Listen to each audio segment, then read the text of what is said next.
वालेकुम जी। हमारी कायनात की एपिसोड 6 के साथ आपकी खिदमत में उमैर आसिम और डॉक्टर सलमान हमीद हाज़िर हैं एक बार फिर। जैसे कि आप सब जानते हैं, हम हमारी कायनात को इस तरह चलाते हैं कि कोई न्यू न्यूज़ एस्ट्रोनॉमी की जब आती है तो हम उसको ले लेते हैं और उसके ऊपर बात करते हैं कि उसका साइंसी पस मंज़र क्या है। तो इस दफ़ा जो शोर मचा हुआ है पिछले चंद दिनों से, डॉक्टर साहब, वो सेगिटेरियस कॉन्स्टलेशन में एक नोवा हुआ और उस नोवा को बहुत सारे लोगों ने आंख से भी देखा। वो इतना ब्राइट हो गया और हम उसे इधर लाहौर से और बाकी जगहों से इमेज भी करते रहे हैं। तो ये बताइए डॉक्टर साहब कि ये जो सेगिटेरियस में नोवा हुआ है, ये क्या चीज़ है और इसकी क्या तफसीलात हैं? अच्छा, चलो। Thank you Umar. हमारी कायनात का अम, तो ये जो नोवा है, हमने पिछली दफा बात की थी यू जेमिनोरम की या यू जेम की, जो कि एक बाइनरी सिस्टम था। तो ये जो नोवा होते हैं वो भी एक बाइनरी स्टार सिस्टम में आते हैं। ये जो सेजिटेरियस में हुआ है, पहली बात तो ये कि ये बहुत ज्यादा ब्राइट हुआ है। इसका पहले पता नहीं था कि ये वहां पर इस किस्म का सिस्टम मौजूद है। तो ये जो हम देख रहे हैं वो बाइनरी स्टार सिस्टम है, जिसमें एक स्टार जो है वो वाइट डवार्फ है। और दोबारा से अगेन, वाइट डवार्फ वो स्टार है जो एक तरह से सूरज की तरह का, सूरज के फ्यूचर में आज से 4-4.5 बिलियन साल के बाद जो है हमारा जो सूरज है उसकी आउटर लेयर्स जो हैं वो बड़ी हो जाएंगी, रेड जाइंट बनेगा और वो उतर जाएंगे। अगर उसके बीच में जो उसका कोर है, इसमें आजकल जो है हाइड्रोजन फ्यूजन हो रही है, हाइड्रोजन से हीलियम में, और बाद में फिर होगी हीलियम से कार्बन में फ्यूजन। आखिर में उसका कोर बच जाएगा और वो कोर का साइज तकरीबन हमारी जमीन के साइज की तरह का होगा। अच्छा। और वो बड़ा डेंस होगा। उसकी डेंसिटी जो होगी वो होगी तकरीबन एक एटम की तरह। ठीक है, तो आप जो है समझेंगे, बड़े स्टार को आप एक कंप्रेस करते हैं जमीन के साइज के, उसको हम व्हाइट डवार्फ कहते हैं, या जिस तरह पहले बात हुई सफेद बोना। तो वो एक, अगर नॉर्मली जिस तरह हमारा सूरज है जो कि बाइनरी स्टार नहीं है, जो हमारी कायनात में एस्टिमेट ये है कि तकरीबन आधे स्टार्स जो हैं वो कम से कम बाइनरी स्टार्स हैं। अच्छा। आधे।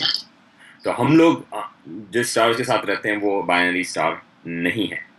तो आखिर में एक बचेगा व्हाइट डवार्फ, और वो एक तरह से उसको आप कह सकते हैं कि इट्स अ डेड स्टार। ठीक है, अब सूरज, सितारे जो हैं वो जिंदा या मुर्दा नहीं होते, लेकिन हम जबान इस्तेमाल करते हैं तो कहते हैं कि वो एक डेड स्टार है। ठीक है, और जिंदा स्टार और डेड स्टार में फर्क क्या है एस्ट्रोनॉमी के लिहाज से? जिंदा स्टार में जो है हाइड्रोजन फ्यूजन हो रही है, उसके अंदर हाइड्रोजन से हीलियम बन रही है जिस तरह हमारे सूरज के अंदर जी। और कुछ ऐसे के बाद हीलियम को फ्यूज करेंगे वो कार्बन में, वगैरह वगैरह। अच्छा, अगर फ्यूजन उसके अंदर नहीं हो रही, जिस तरह व्हाइट डवार्फ बनता है जो कि एक बड़ा डेंस स्टार है, तो उसके अंदर कोई एक्टिविटी नहीं हो रही, वो खाली बड़ा गर्म है। तो वो एक अलग बात है, वो हम बात करेंगे कि व्हाइट डवार्फ जो है शुरू में बहुत गर्म होता है, बहुत गर्म। हमारे सूरज की जो इस वक्त सरफेस टेम्परेचर है वो तकरीबन है 5,000-6,000 डिग्री। जो व्हाइट डवार्फ शुरू होता है तो उसका टेम्परेचर होता है, क्योंकि वो कोर था ना शुरू सितारे के बीच में, तो उसका टेम्परेचर होगा 125-130 हजार डिग्री। अच्छा। ठीक है, तो हमारे सन की जो सरफेस है वो है 5-6 हजार 6,000 डिग्री। तो आप बात करें 125-150 हजार डिग्री, तो बड़ा गर्म होता है। मगर वो और कुछ नहीं कर रहा, वो बैठा हुआ है, और वो जो उसकी गर्मी है या उसकी एनर्जी जो है वो आसमान पे लीक हो रही है, ठीक है। लीक हो रही है, तो वो ठंडा होता जाता है। और कुछ और उसमें कुछ नहीं होगा, वो एक तरह से मुर्दा स्टार है या स्टेलर ग्रेवयार्ड है, आप जो कुछ भी कह रहे हैं, वो बस आपका वो कोर बचा हुआ, कुछ नहीं कर रहा। अच्छा, लेकिन अगर व्हाइट डवार्फ एक बाइनरी स्टार का हिस्सा है तो उसमें और एक्टिविटीज हो सकती हैं। तो जिस तरह अभी ये नोवा जो सेजिटेरियस में हुआ, उसको कहते हैं क्लासिकल नोवा। तो हो उसमें ये रहा है कि ये एक आपका व्हाइट डवार्फ है, मगर उसके गिर्द जो है वो एक सूरज जैसा सितारा ऑर्बिट कर रहा है।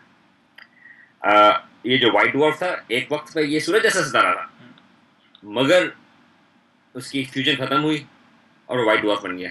अच्छा। मगर जो दूसरा सितारा है उसके गिर्द, वो गालिबन शुरू में, नहीं गालिबन नहीं बल्कि मैं काफी यकीन है, वो शुरू में इस सितारे से छोटा था मास में। छोटे सितारे जो हैं वो ज्यादा अरसा जिंदा रहते हैं। ठीक है। बड़े सितारे जल्दी से अपना जो भी हाइड्रोजन है या हीलियम है वो जल्दी से अपना फ्यूल स्पेंड करते हैं। तो ये एक जनरल रूल है कि बड़े सितारे कम जिंदा रहते हैं, छोटे सितारे ज्यादा जिंदा रहते हैं। तो जब हम ये देखते हैं कि व्हाइट डवार्फ एक जिंदा सितारे के गिर्द ऑर्बिट कर रहा है, इसका मतलब है कि व्हाइट डवार्फ जो था वो बड़ा था, तो उसकी जिंदगी खत्म हो गई, मगर उसके गिर्द जो सितारा ऑर्बिट कर रहा है वो अभी भी जिंदा है। यानी कि इसका मतलब ये है कि उसके अंदर अभी भी उसके कोर में फ्यूजन हो रही है हाइड्रोजन से हीलियम इस पर्टिकुलर केस। अच्छा, अब तो ये नोवा क्यों हुआ? ये जो दो सितारे हैं वो चैन से एक दूसरे के गिर्द ऑर्बिट कर सकते हैं, लेकिन हो ये रहा है कि ये जो व्हाइट डवार्फ है उसकी ग्रेविटी बहुत ज्यादा है और ये जो दूसरा सितारा है वो काफी करीब है, तो उसकी जो गैसेस हैं, ये जो जिंदा सितारे की, वो व्हाइट डवार्फ के ऊपर आ रही हैं। ये हमने बात की थी पिछली दफा, वो एक तरह से धोती की, कि वो एक तरह से जो मिसाल नजर आती है कि ये कि उसको जो व्हाइट डवार्फ है ये उसकी डेंसिटी ज्यादा है, वो ये जो जिंदा सितारा है या उसकी जो टेक्निकल टर्म है एक्चुअली वो इस पर्टिकुलर केस में वो मेन सीक्वेंस स्टार्स कहते हैं। मेन सीक्वेंस स्टार्स एक बाद में हम बात करेंगे कि क्यों मेन सीक्वेंस कहते हैं, मगर उसका खाली इसका मतलब ये है मेन सीक्वेंस स्टार्स का कि इनके कोर में हाइड्रोजन से हीलियम फ्यूज हो रही है, ये उनकी एनर्जी का जरिया है। हमारा सूरज जो है वो मेन सीक्वेंस स्टार है क्योंकि उसके अंदर जो है वो हाइड्रोजन से हीलियम में फ्यूज हो रही है और वो उसकी एनर्जी का हिस्सा। तो ये जो व्हाइट डवार्फ है वो इस जिंदा सितारा या मेन सीक्वेंस स्टार उसकी गैसेस खींचता है। ठीक है, वो गैसेस क्यों खींचता है? वो खाली वो एक तरह से क्योंकि उससे ज्यादा करीब है और गैसेस जो हैं वो आसानी से खींच सकती हैं। अगर आप मेन सीक्वेंस स्टार के कोर की बात करते हैं, कोर तो बड़ा डेंस है, उसको खींचना बहुत मुश्किल है, उसका मटेरियल खींचना बड़ा मुश्किल है, लेकिन जो गैसेस होती हैं उसको आप खींच सकते हैं। तो ये असल में चीज हो रही है कि ये जो मेन व्हाइट डवार्फ है उसके ऊपर ये गैसेस आ रही हैं और एक तरह से हमने पिछली दफा भी बात की थी कि और वो आती हैं एक तरह से एक्रीशन डिस्क में। लेकिन इस सिलसिले में ये जो नोवा है इसमें बड़ी बात ये नहीं कि वो एक्रीशन डिस्क है या नहीं है, बल्कि मेन चीज ये है कि वो जो मटेरियल है वो आके डिपॉजिट हो रहा है व्हाइट डवार्फ की सरफेस के ऊपर। ठीक है, ठीक है, और ये जो सितारे की गैसेस हैं वो हाइड्रोजन है, मोस्टली हाइड्रोजन और थोड़ी बहुत हीलियम, मगर मोस्टली वो जो है वो मटेरियल डिपॉजिट हो रहा है व्हाइट डवार्फ की सरफेस के ऊपर। अच्छा, अब आप मटेरियल एक बहुत ही गर्म सितारे के, व्हाइट डवार्फ जो है उसका टेम्परेचर जो है सरफेस पे वो 120-130 हज़ार डिग्री है, ये अब गैसेस डिपॉजिट कर रहे हैं कुछ अर्से के बाद, और ये डिपेंड करता है कि किस किस्म का नोवा है। ये इसमें लगता है ये है कि जिस किस्म का जो क्लासिकल नोवा है ये बहुत ही रिलेटिवली ये कम होते हैं। ख्याल ये है कि ये खाली एक दफा आपको नजर आएगा इतना ब्राइट होता हुआ। ठीक है, होता ये है कि वो जो मटेरियल है वो उसके ऊपर डिपॉजिट हो रहा है और वो उसकी सरफेस के ऊपर टेम्परेचर और बढ़ा रहा है, क्योंकि मटेरियल जब डिपॉजिट होता है तो वो एनर्जी लेके आता है एक ग्रेविटी के, तो मटेरियल आता जा रहा है। तो एक वक्त पे जो थोड़े से गैसेस का जहाँ पर हिस्सा है नीचे की तरफ व्हाइट डवार्फ पे, उनका टेम्परेचर जो है वो तकरीबन 10 मिलियन डिग्री के करीब पहुंच जाता है। अच्छा, ओके ना, इसमें बहुत ज़्यादा टाइम लगता है कि इतना मटेरियल डिपॉजिट हो कि इस मटेरियल के नीचे इतनी गर्मी हो, इतना प्रेशर हो कि मटेरियल जो है टेम्परेचर जो है वो तकरीबन कुछ मिलियन डिग्री या 10 मिलियन डिग्री तक। ठीक है, इस टेम्परेचर पर न्यूक्लियर फ्यूजन शुरू हो जाती है। सही। ठीक है, तो आपने जो है ये मटेरियल डिपॉजिट किया, उसके जो है एनर्जी से उसका टेम्परेचर बढ़ा, तो उसकी जो लेयर्स हैं, जो हाइड्रोजन की लेयर्स या हीलियम की लेयर्स जो दूसरे सितारे से आई थी व्हाइट डवार्फ के ऊपर डिपॉजिट, लेकिन उसकी लेयर्स की डिपॉजिट होने में इतना टेम्परेचर हो गया कि आपकी वहाँ पे न्यूक्लियर फ्यूजन शुरू हो गया।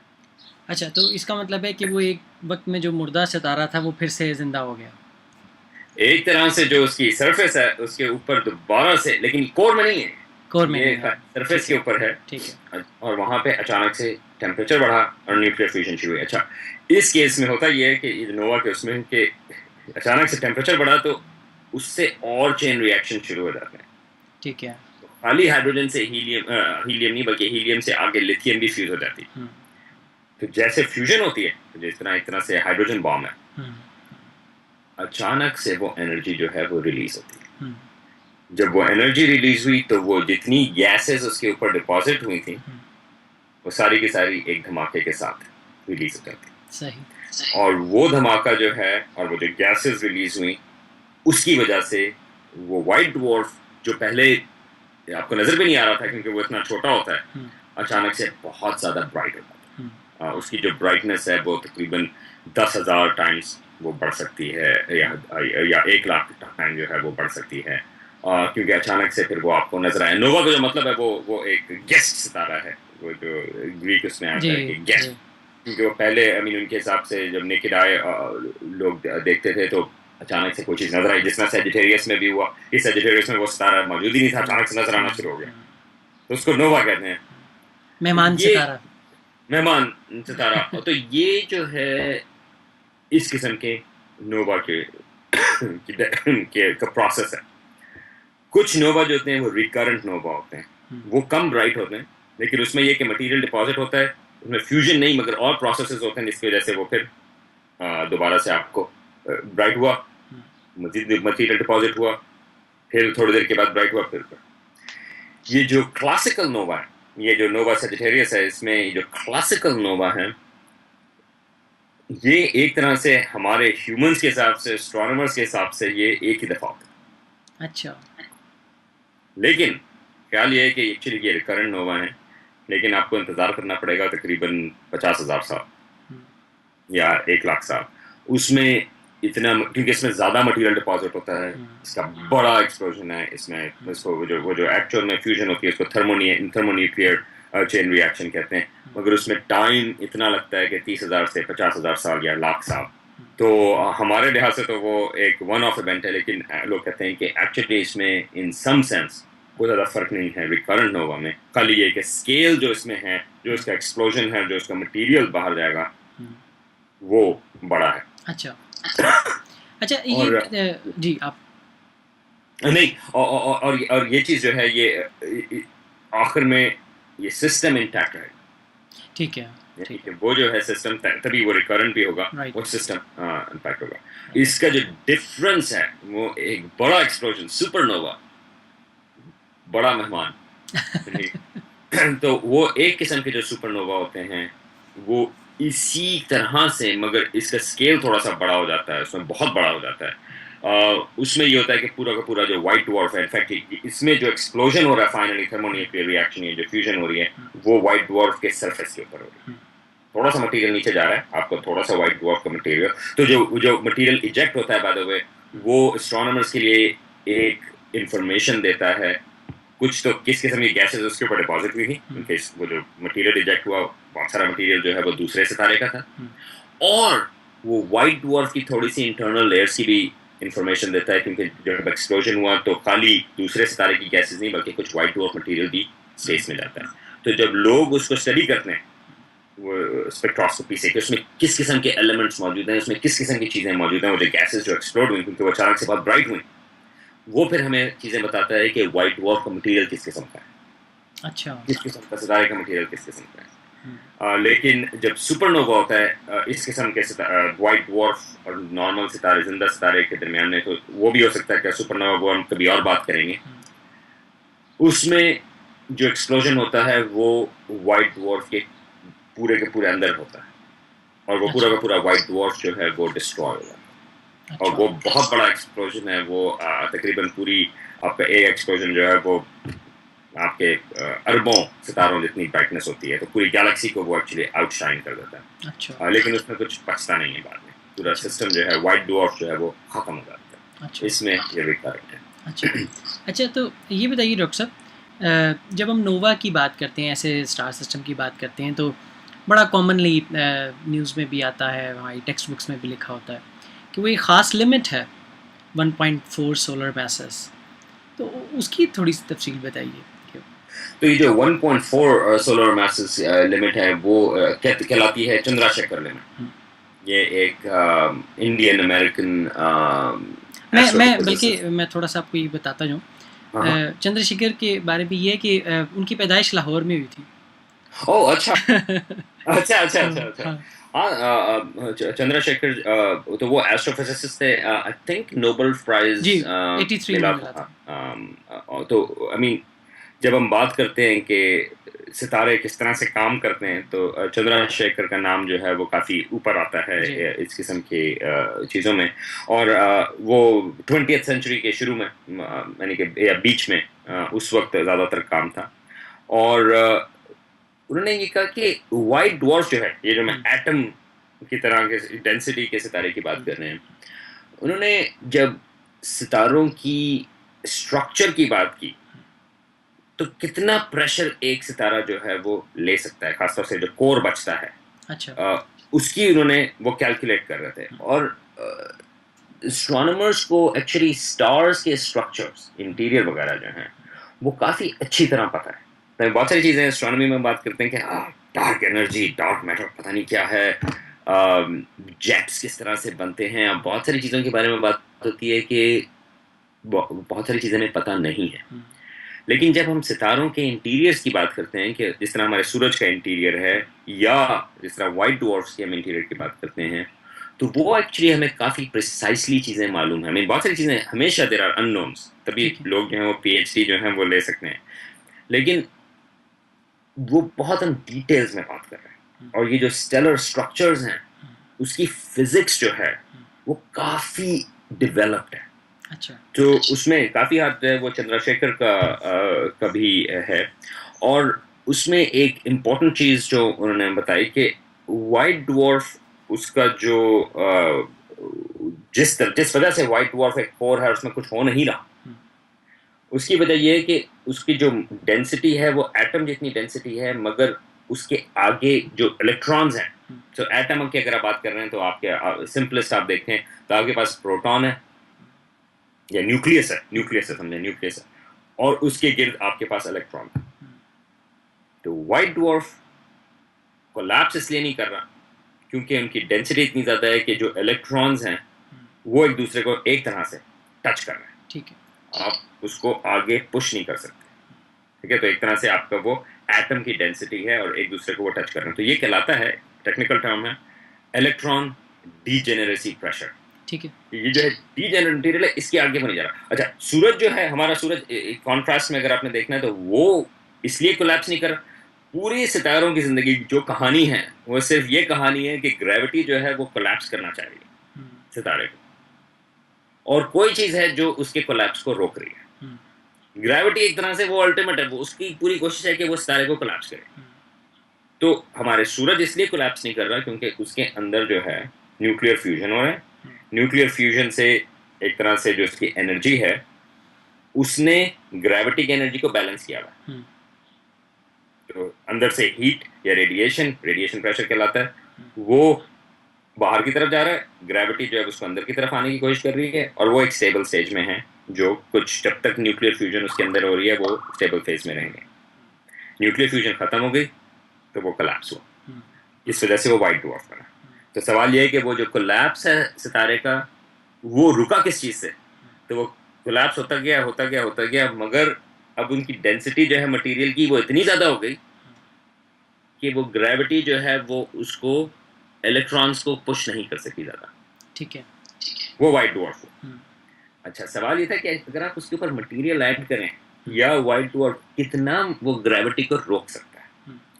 तो चंद्रशेखर की जो कैलकुलेशंस थी वो ये थी कि एक लिमिट है वाइट ड्वार्फ्स की, और वो है 1.4 सोलर मासेस।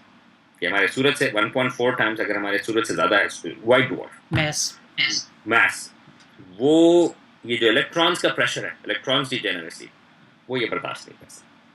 अच्छा, और ये थियोरेटिकल प्रेडिक्शन थी, ये आती है प्योर थियोरेटिकल फिजिक्स से, कैलकुलेशन से।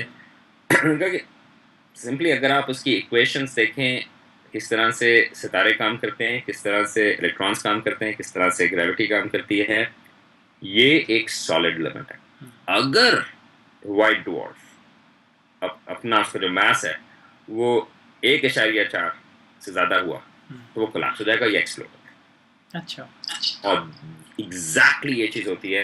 और एस्ट्रोनॉमर्स ने जब वाइट ड्वार्फ तलाश किए हैं तो लोग तलाश करने की कोशिश करते रहते हैं कि 1.4 से ज़्यादा, क्योंकि साइंस इसी तरह से काम करती है कि अगर किसी ने कहा कि ये लिमिट है तो सबसे पहली चीज़ ये होती है कि अच्छा वाकई मैं तलाश करता हूँ कि इस लिमिट से कोई और ज़्यादा आगे कोई चीज़ है या नहीं है, क्योंकि आप जो है वो एक तरह से उसके ऊपर काम कर रहे हैं कि अगर आपने तलाश कर लिया तो that will be a big news, right. तो कोई सितारा कोई वाइट ड्वार्फ आज तक ऐसा नहीं मिला जो 1.4 से ज़्यादा है। अच्छा। और जो सुपरनोवा की जब मैंने बात की थी कि पूरा का पूरा वाइट ड्वार्फ एक्सप्लोड होता है, तो उसमें आइडिया यही है कि जब दूसरे सितारे का मटेरियल उसके ऊपर डिपॉजिट हो रहा है तो एक वक्त पर वो इस चंद्रशेखर लिमिट को क्रॉस करता है। तो जब वो क्रॉस करता है तो ख्याल ये है कि उसका मटेरियल कोलैप्स होता है और अंदर जाकर पूरे रिएक्शंस होते हैं उसके अंदर, और वो पूरा का पूरा स्टार को एक्सप्लोर करता है, and it's one of the biggest explosions in the universe. और इसकी हम कभी और बात करेंगे, लेकिन क्योंकि हमें इसकी फिजिक्स काफ़ी अच्छी तरह से पता है कि वाइट ड्वार्फ अगर 1.4 से ज़्यादा हो और वो किस तरह से कोलैप्स होगा और उसका एक्सप्लोजन किस तरह से होगा, तो वो जो टाइप 1 सुपरनोवा है, टाइप 1A सुपरनोवा जिसकी हम बात कर रहे हैं, वो उनकी ब्राइटनेस काफ़ी हद तक खाली एक ही तरह से वो ब्राइट होता है, और वो उनको फिर एस्ट्रोनॉमर्स यूज़ करते हैं डिस्टेंस मेजरमेंट के लिए। अच्छा। क्योंकि उनकी ब्राइटनेस एक ही जितनी है, अगर वो बहुत फेंट है इसका मतलब है कि वो बहुत दूर है, अगर वो ब्राइट है इसका मतलब है कि वो करीब है।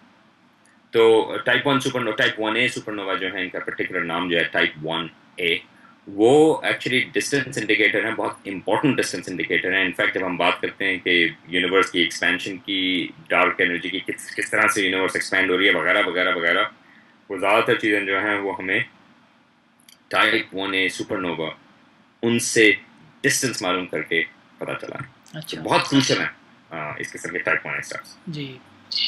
तो इसके साथ ही बहुत शुक्रिया डॉक्टर साहब, आप ट्रैवल कर रहे थे, आपने टाइम निकाला हमारी कायनात हाँ, की इस मुझे एपिसोड के जहाज लिए। पकड़ना है कोई तकरीबन, हाँ एयरपोर्ट के लिए मुझे निकलना है 10 मिनट में। बस ठीक है, आप निकलिएगा। तो मैं नाजरीन आप सबसे ये ज़रूर कहूँगा कि एमेच्योर टेलीस्कोप से, छोटी टेलीस्कोप से भी आप सेजिटेरियस की तरफ स्टार चार्ट्स इंटरनेट पे हर जगह मौजूद हैं, आप ज़रूर देखें नोवा को। और जैसा डॉक्टर साहब बता रहे थे कि इसने अब इतनी देर बाद होना है कि हमारे लाइफ टाइम में इस को आप दोबारा नहीं देख सकते, तो इसको ज़रूर देखिए।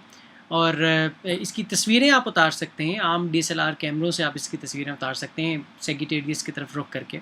जी डॉक्टर साहब कुछ कहना चाह रहे हैं? मैं खाली ये कहूँगा कि तो जब आप देखें इस सितारे को, आपको खाली नज़र तो एक सितारा आ रहा है, मगर आपको इमेजिन ये करना है कि ये एक वाइट ड्वार्फ, आई मीन आपको स्पेस में इमेजिन करना है कि ये एक वाइट ड्वार्फ है, उसके गिर्द एक मेन सीक्वेंस स्टार या जिंदा सितारा जो है वो उसके गिर्द ऑर्बिट कर रहा है, और जब आप देख रहे हैं उसको तो ये वो मटेरियल जो उसकी सरफेस के ऊपर, वाइट ड्वार्फ की सरफेस के ऊपर से इजेक्ट हुआ।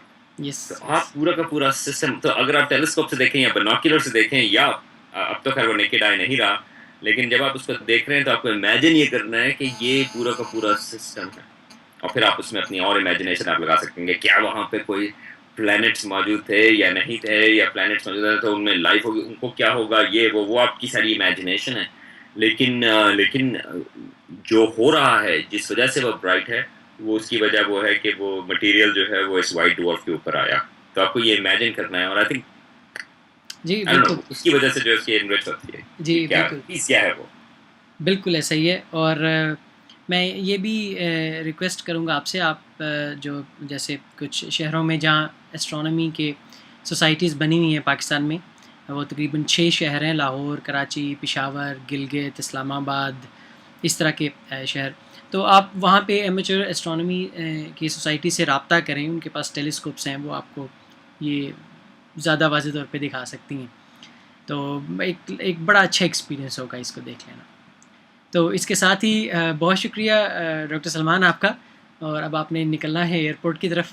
इंशाल्लाह ताला नेक्स्ट एपिसोड में फिर आप सबसे मुलाकात होगी। अस्सलाम वालेकुम। बहुत शुक्रिया।